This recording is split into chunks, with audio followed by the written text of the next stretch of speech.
रंजीत और मुस्कान की शादी को 5 साल हो चुके थे, लेकिन अभी तक दोनों की कोई संतान नहीं थी। इस वजह से मुस्कान की सास शोभा अक्सर मुस्कान को तरह तरह के ताने दिया करती। ऐसे ही एक दिन मुस्कान किचन में खाना बना रही थी और एक गैस पर दूध उबल रहा था।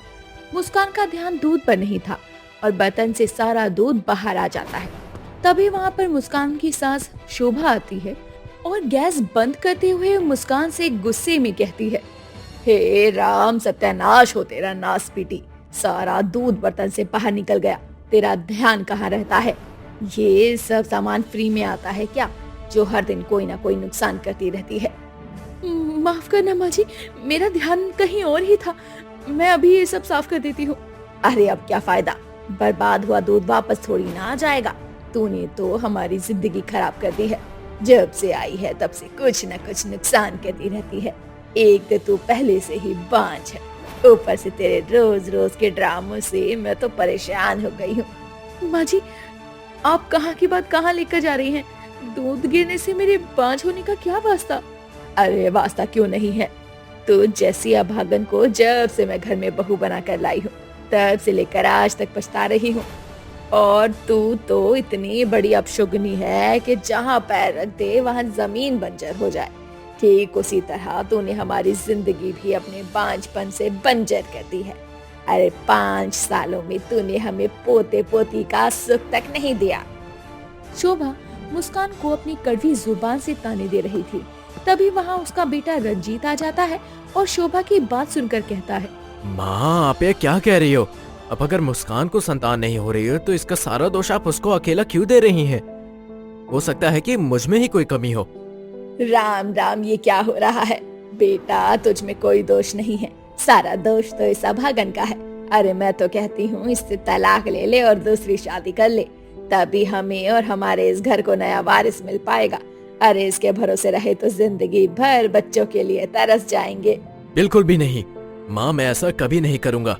मुस्कान चाहे जैसे भी हो, मैं उससे बहुत प्यार करता हूँ और मैं उसे कभी तलाक देने की सोच भी नहीं सकता। अब इस सपने को भूल ही जाइए। ठीक है, अगर तलाक नहीं देना चाहता तो कम से कम दूसरी शादी तो कर सकता है ना, तब सबको पता चल जाएगा कि किस में कमी थी और किस में नहीं। माँ, आप ये क्या कह रही हो? आज ये कह दिया है, दोबारा मत कहिएगा। मेरे सामने दूसरी शादी का नाम भी मत लीजिएगा आज के बाद। इतना कहकर रंजीत गुस्से में वहाँ से चला जाता है। शोभा को रंजीत का चिल्लाना पसंद नहीं आता।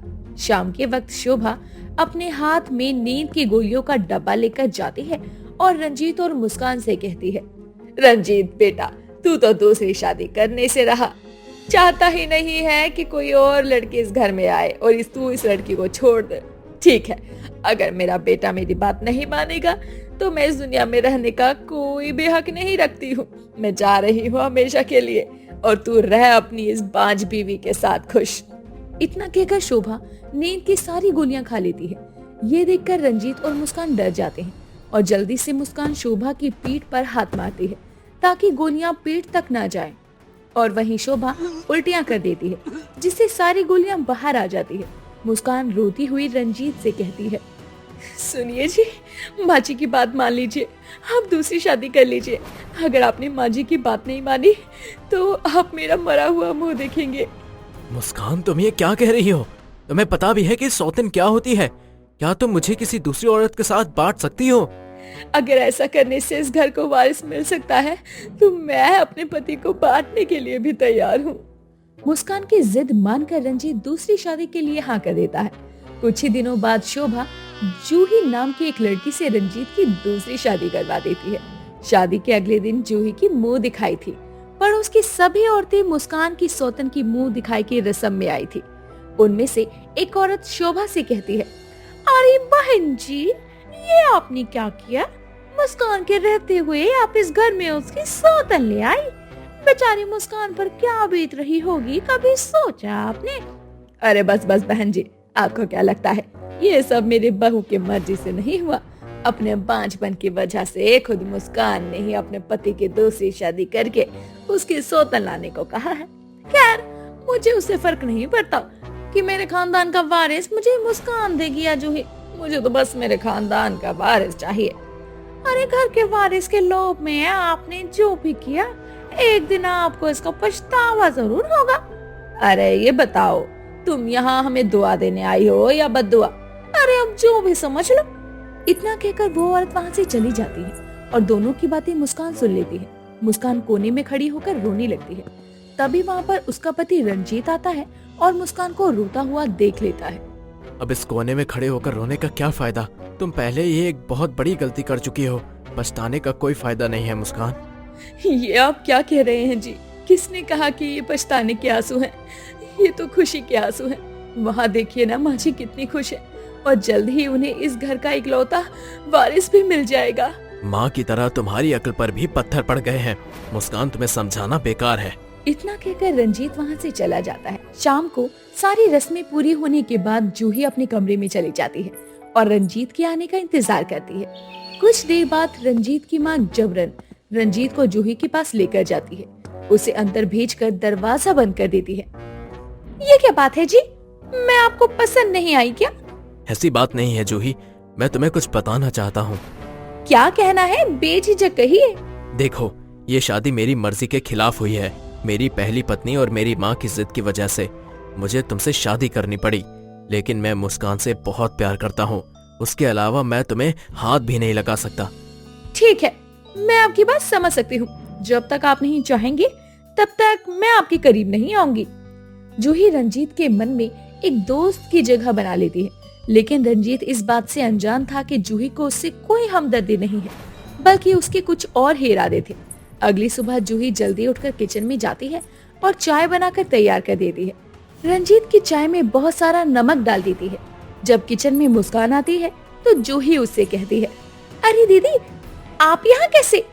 मैं सबके लिए चाय बनाने आई थी, लेकिन लगता है तुमने सबके लिए पहले से नाश्ता तैयार कर दिया। हाँ दीदी, अब मैं आ गई हूँ तो आपको सारा काम अकेले थोड़ी ना करने दूंगी। आप फिक्र मत करो, इस घर की एक एक चीज को मैं अच्छे से संभाल लूंगी। आप तो बस आराम करो। अरे नहीं नहीं जूही, ऐसा कुछ नहीं है। तुम्हारी अभी भी शादी हुई है, तुम आराम करो, मैं करती हूँ ये सब।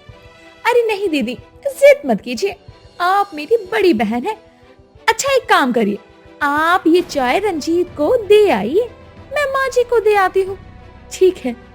भोली भाली मुस्कान जूही के जाल में फंस जाती है और जूही खुशी से चाय लेकर शोभा के कमरे में जाती है। तो वहीं मुस्कान की दी हुई चाय रंजीत जब पीता है तो गुस्से में कहता है, छी, ये क्या है मुस्कान? इतना नमक! चाय है या जहर? क्या नमक? तभी कमरे में जूही भी आ जाती है, जैसे मानो वो इसी पल का इंतजार कर रही थी। अरे क्या हुआ जी, चाय अच्छी नहीं बनी क्या? माँ जी को तो चाय बहुत पसंद आई, आपको नहीं आई क्या? चाय तुमने बनाई है जूही?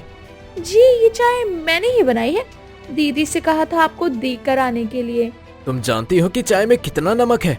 ये शोर शराबा सुनकर शोभा भी हाथ में चाय का कप लिए रंजीत के कमरे में आती है और कहती है, अरे किस बात का शोर शराबा मचा रखा है सुबह सुबह? कुछ नहीं माँ जी, मैंने सबके लिए चाय बनाई थी और रंजीत को चाय देने के लिए मैंने मुस्कान दीदी को कहा था, लेकिन रंजीत जी बोल रहे हैं कि चाय में नमक है। क्या नमक है? लेकिन वही चाय तो मैं भी पी रही हूँ, ये तो बहुत बढ़िया बनी है। फिर तेरी चाय में नमक कहाँ से आ गया? मुझे नहीं पता माँ जी, मुझे ये चाय जूही ने यहाँ लेकर आने को कहा था, मैं तो बस लेकर आई हूँ। हाय राम दीदी, अब मैं सब समझ गई।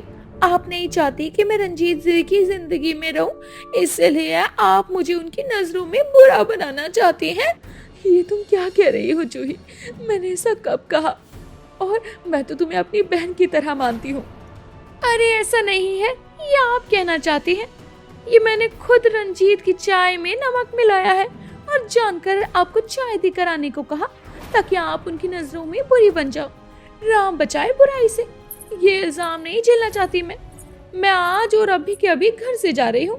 माँ जी, रंजीत जी, मुझे माफ करना। तभी शोभा जूही को रोकती हुई कहती है, अरे बिल्कुल नहीं, इस घर से कहीं नहीं जाएगी तू। जाएगी तो ये मुस्कान खुद। कभी हमें खुशियां तो नहीं दे पाई, जो देने आई है उसे भी भगाना चाहती है। नहीं माँ जी। इतना कहकर शोभा मुस्कान को धक्के मारकर कमरे से बाहर निकालने लगती है। तभी मुस्कान चक्कर खाकर गिर जाती है। रंजीत जल्दी से डॉक्टर को कॉल करके बुलाता है और डॉक्टर मुस्कान का चेकअप करके बताते हैं कि मुस्कान माँ बनने वाली है इस बात से सभी हैरान थे कि जो खुशी उन्हें 5 सालों में नहीं मिली वो अब मिली। लेकिन इस बात से जूही और नाराज हो जाती है क्योंकि अब वो चाहकर भी मुस्कान को घर से नहीं निकाल सकती थी। मुस्कान के प्रेग्नेंट होने की बात से शोभा का मिजाज भी बदल गया था। इन सब बातों की चर्चा करते हुए जूही रसोई में फोन पर किसी से कहती है, अरे मैंने तो बहुत कोशिश की थी कि उस मुस्कान को घर से निकाल दूं, लेकिन ना जाने कैसे वो बांझ माँ बन गई। अब तो मैं चाहकर भी उसे घर से नहीं निकाल सकती। हाँ, एक रास्ता है, क्यों ना मैं उसके होने वाले बच्चे को उसके गर्भ में ही खत्म कर दूं। तभी वो बुढ़िया मेरे झांसे में आएगी और फिर मैं इस घर को वारिस दूंगी और ये दौलत मेरी। जूही की ये सारी बातें शोभा किचन के बाहर खड़ी सुन लेती है और जल्दी से पुलिस को कॉल करके बुलाती है और जूही को जेल भिजवा देती है।